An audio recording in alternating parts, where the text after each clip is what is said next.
Well, here's a perfect drive time story for you. The lead officer on road policing for the National Police Chiefs Council has said drivers should be punished for going just 1 mile an hour over the speed limit.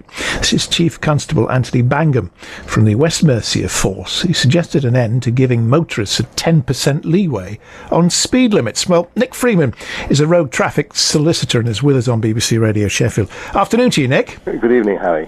So, is this reasonable, do you think? No, I think it's very unreasonable, quite honestly. The police have their own guidelines that they have introduced. They've been in force a long time, which allows a tolerance zone of 10% plus 1. So they don't prosecute until you're actually speeding at 10% plus 2. So in a 30 mile an hour speed limit, you will be prosecuted at 35 and not below, and it works its way up. And that tolerance zone is there because, amongst other things, most vehicle speedometers are not accurate. They're not calibrated to the high degree of accuracy that police speed detection equipment has. So to suggest that we would fill our courts with people who are travelling at 1 mile an hour over the speed limit would clog up a court system with unwinnable cases from the prosecution point of view. It would cost the taxpayer millions and millions and millions of pounds. It would very much alienate the motorists from the police. And it's a little bit rich to say enough is enough by this Chief Constable. And I'm not sure whether this is a serious suggestion or just a publicity stunt, because in my view it's a harebrained proposal. Because in his own area, West Mercia, violent crime has gone up in the last 12 months by 16%. Serious sexual offences have gone up by 23%. Overall crime has gone up by 13%.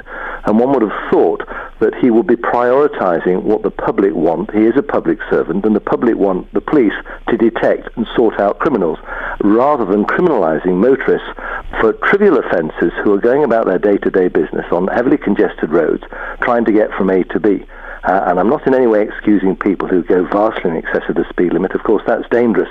And the problem with robotical speeding, and another problem with this suggestion is, first of all, we will be transfixed with our speedometer. Yeah, that is a danger, isn't it? Which would be a huge distraction. I would equate it with using a mobile phone, whether it's hands-free or handheld. The chances of you having an accident increase fourfold, and that's another reason why we have tolerance. So we want the drivers to be aware of what's going on around us. And it simply doesn't make any sense. He should be piling his resources into detecting crime, and there's 22,000 less road traffic officers on our road.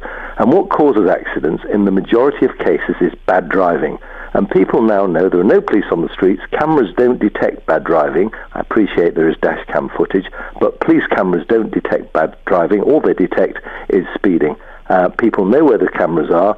Sometimes they alter their speed to accommodate their cameras. It depends if they're average speed cameras. But the point is, it's bad driving that is the real problem, and that is something that is being ignored by the police, and it's something that these proposals totally ignore.